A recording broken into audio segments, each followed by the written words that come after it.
Hey guys, welcome back to another video. Today we're gonna be posting the post locals Dragon Ruler deck. A couple weeks ago, I went to a local tournament with the Dragon Ruler deck, and I ended up getting second place. I beat in a Blue Eyes player, I think a Galaxy Eyes player, and a K9 Bestial Synchron deck too. That last one was kind of weird because like they were just doing a whole bunch of stuff that I just didn't get, but I just ended up winning either ways because I'm just like too good, you know. But anyways, this is my updated list. Post the locals and post Doom, I guess. Starting off with the Red Eye stuff. I play one copy of the Darkest Metal Dragon and then one copy of the Red Eyes Black Full Metal Dragon. So far these have been like really good in like the long run, especially the Full Metal Dragon, because it's an Omni Negate that is just like a permanent Omni Negate, and plus it burns too, so that's like even better.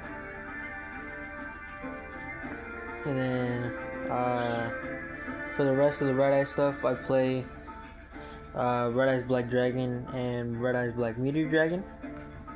I'm surprised a lot of people aren't playing these two because, like in Dragon Rulers, because usually this is like a free level 7 body right here, and then if you have another level 7 Dragon Ruler monster, or even like another Red Eyes monster, right? You could just do two level 7 dragons into Red Eyes Flare Metal Dragon, and then summon out the Red Eyes Black Dragon, and then keep doing your combos as normal, right? But I just don't understand why people aren't playing Meteor Dragon or Red Eyes Black Dragon. I mean, yeah, it's a break, but like you could use it for multiple reasons. You can use it in multiple ways, bro. Like, just come on. They're just scared, like, oh, this deck is too bricky, bro. It's literally just one brick, bro. It's not gonna do anything. Like, you're still gonna win. I drew it twice and I still won, bro. Even against the K9 dude, I still won. And then obviously you gotta go with the 3 Black Metal Dragons. This is one of like the best starters in the deck. So yeah, that's basically it. Oh, and then also for the Black Metal Dragon, like I decided to cut the Metal Claws Dragon because like I realized it kind of takes a lot just to like get an extra body in the field, and then it's like so many things you have to chain to, or that they don't like, that your opponent could chain to, that could just stop right there. If you already have, because it's basically summoning out another monster just to like fast forward for the summon of Full Metal Dragon.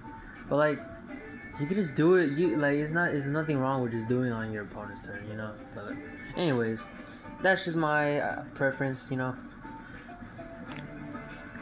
And also sometimes I do get it from one of my cousins who've been helping me like build the deck and stuff and upgrade it. So yeah. Next we're gonna have the Dragon Ruler stuff. So we're playing obviously 2 Tempest, 2 Tidal, 2 Redox, and 2 Blaster.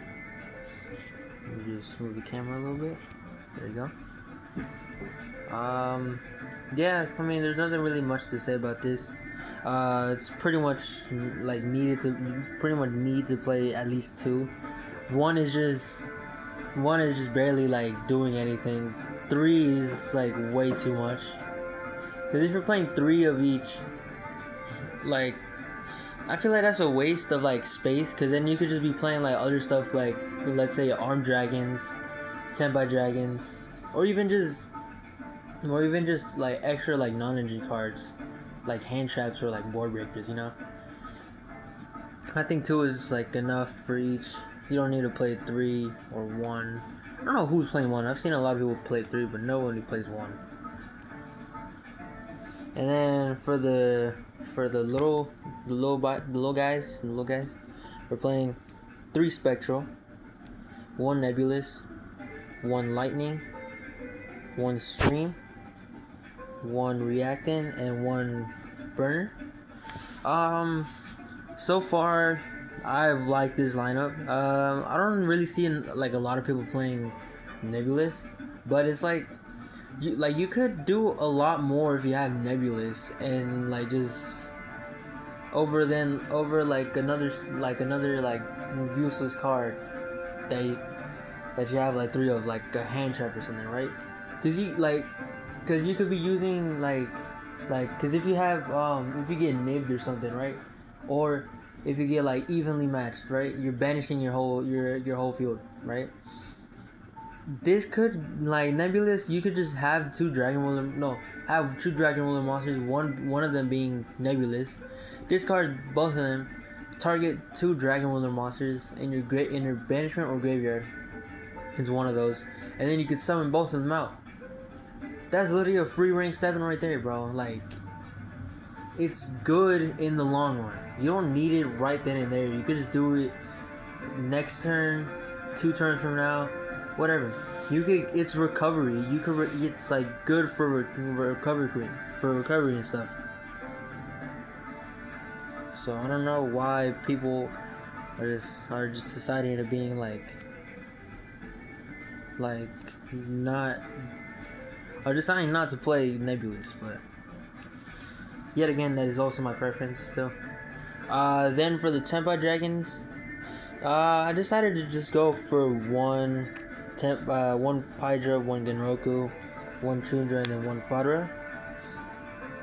I'm trying to play it at 1 of each, cause yet again, like, you could draw Genroku and most people say like, oh, it's like the end of the world because like you can't really do your combo like that, but like you could just normal summon it, tribute itself, summon Pydra or Chundra, and then just go off on your combos like that. Now you can still do stuff, but it's just gonna be like a different way, you know. So yeah, that's really all I gotta say about the Tempa Dragons. And then yeah, and then non-engine stuff. Hold on, let me just get it real quick. The non-engine cards that I play. I really like this card at playing at locals. I like to play Arch Nemesis Protoss. I've faced against the last two people were me and my brother who was playing Yubel, and I just summoned Protoss like going first with like another like seals or something, and then I'm like, alright, I know what he plays. He just plays darks. So I'm like, alright, banish 3 Dragon Ruler monsters on my graveyard. Or I think it was a black metal and then 2 Dragon Ruler monsters that I already used their effects, right? So I just banished all 3 of them and then just summon Protoss off of them. I'm like, alright, declare dark, and then that literally just stopped all these plays right there. So like, I like it a lot. Like, Arch Nemesis Protoss, I just found him like being really good and stuff. Then I played 2 Bestials. I played Druid Swarm and Mag.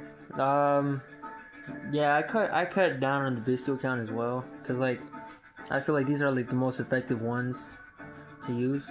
Cause then yeah, Serenir, you could get an extra body in the graveyard, but I mean that really doesn't do anything. Lebellion, kind of like a lot to use up. Baldric just doesn't do anything until it hits the field. But Druid Swarm and Magnemite are like the 2 most like the 2 best ones to use like offensively. Cause then yeah, Magnemite, you could just summon himself out, add dragons to your hand at the end phase, and you go full combo like that. If you have like, oh, just add a Druid Swarm or Genroku, or even let's say if you're playing like Escato Steven, you could just summon him out. So like it's a lot that Magnemite can do. And then Jerusalem, obviously, it's like the main interruption of the Bestials. So yeah, I mean, no wonder these cards are limited, because like they're too good, too broken. All three of them are. I just realized all three of them are limited. That's crazy. But I mean, hey, they try to limit everything that we have, but we're still standing. Anyways, for the rest, I played 2 Nib, 3 Ash, 2 Ghost Bell, and then 2 Nib, 3 Ash, 3 Ghost Bell, and then 3 Droll. Most of the stuff that I keep taking out for the dragon, the 10x-Dragon monsters kind of went into hand trap, because like I needed more than just like, oh, you can't add stuff from the deck, you can't do anything, you can't even touch your deck. Like, I needed more stuff that could just like stop different parts of like your field and stuff, either like in the graveyard, in your hand, deck. I needed more stuff that could just like interrupt more of the meta, like Yummy or even Canine, right?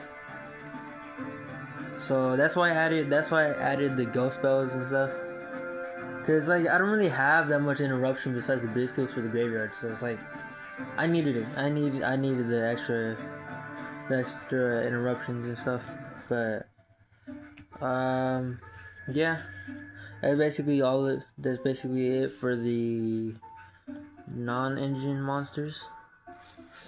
And then now for the spell cards, I play 1 Dragon Ravine, 1 Singing Summoning, and then 1 Singing Kaiman.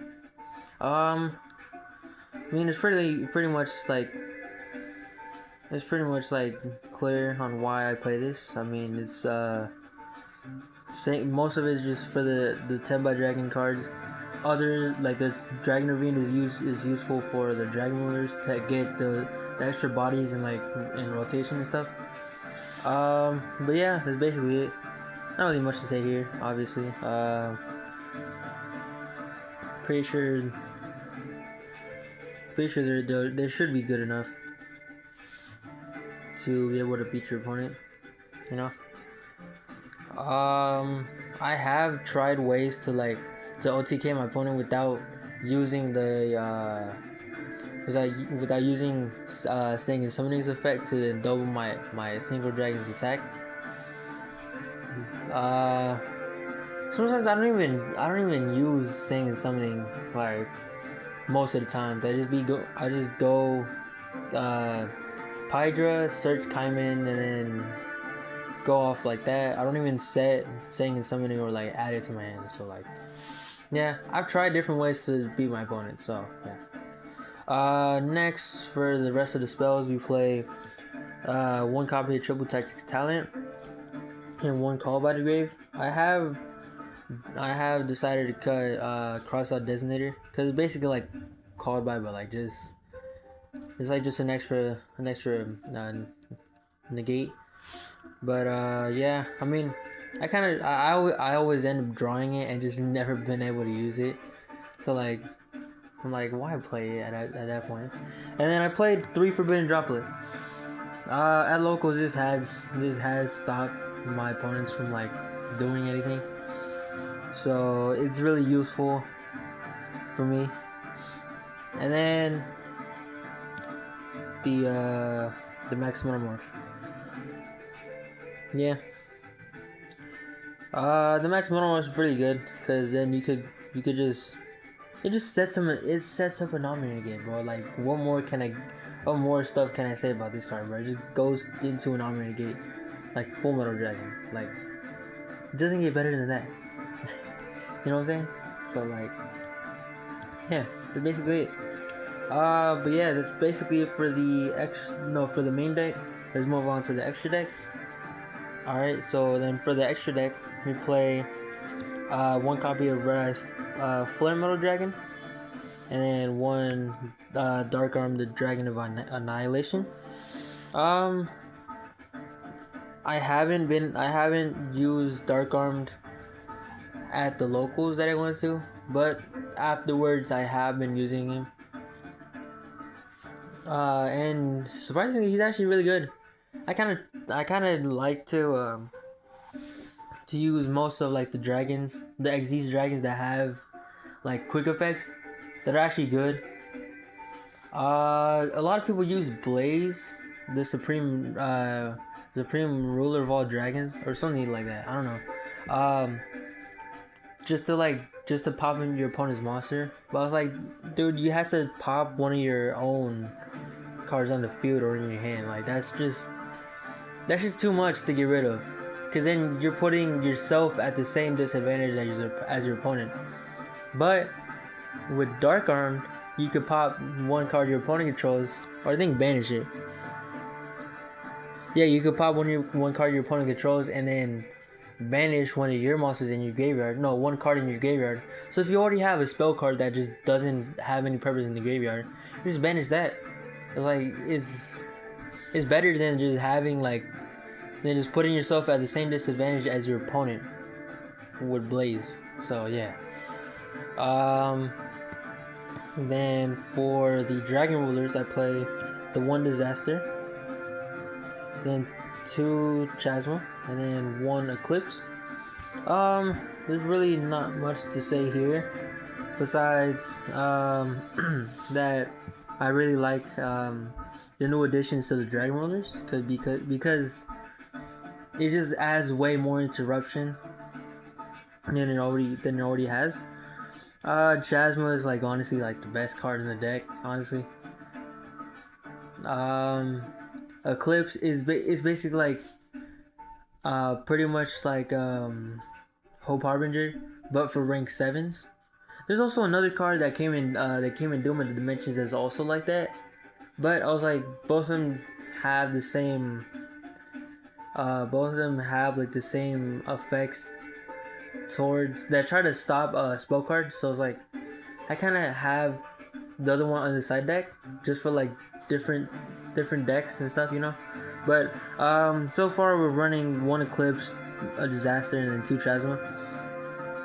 I have cut down the other Eclipse a long time ago, so just to fit in more rank 7s.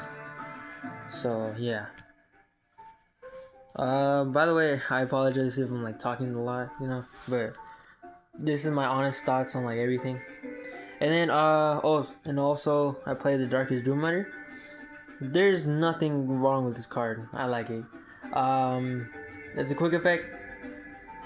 It does detach 2 materials, but it's not that bad, because then you can I don't know if you guys remember the Griffin lock that some decks had, or even any other lock or anything.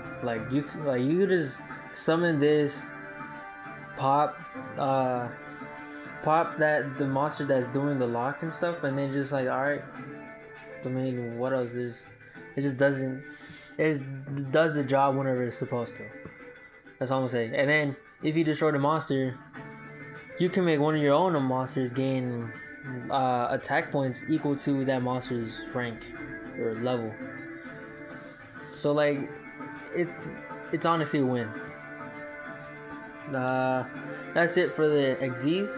Then for the Synchros, I decided that this is literally all you need: 1 Dispatcher, 1 Transcendent, 1 Biden, and then the Black Rose Moonlight Dragon. You don't need anything past this, because 2 and 2 is perfectly fine. I know some people like to be a little bit extra and just add extra level 7s. I mean, even in my case, I used to have Chaos Angel as one of the main cards in my deck, but kind of sided it out for the most part. I'm thinking about just cutting it in general, and then just using another deck that actually has more of light and darks and stuff. But yeah, I was like, this is basically all you need. You don't need any extra level 7s or level 10s. So yeah, that's basically it for the Synchros. And then finally for the links, I play SP Little Knight, Dragooney Knight, Romulus, Heraldic Seals, and then the one God Dragon Pisty. This is the perfect lineup for this deck. You don't really need anything else. SP is good if you have like just extra bodies on the field. Romulus for obviously like to keep the Dragon Wheelers in rotation.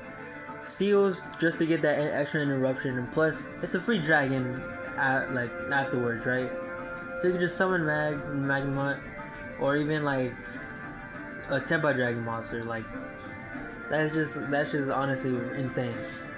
And then Pisty, the only reason you need Pisty is for like Black Motor Dragon. And like I don't know, if you're trying to climb up into like a Seals or an SP or even a Romulus, like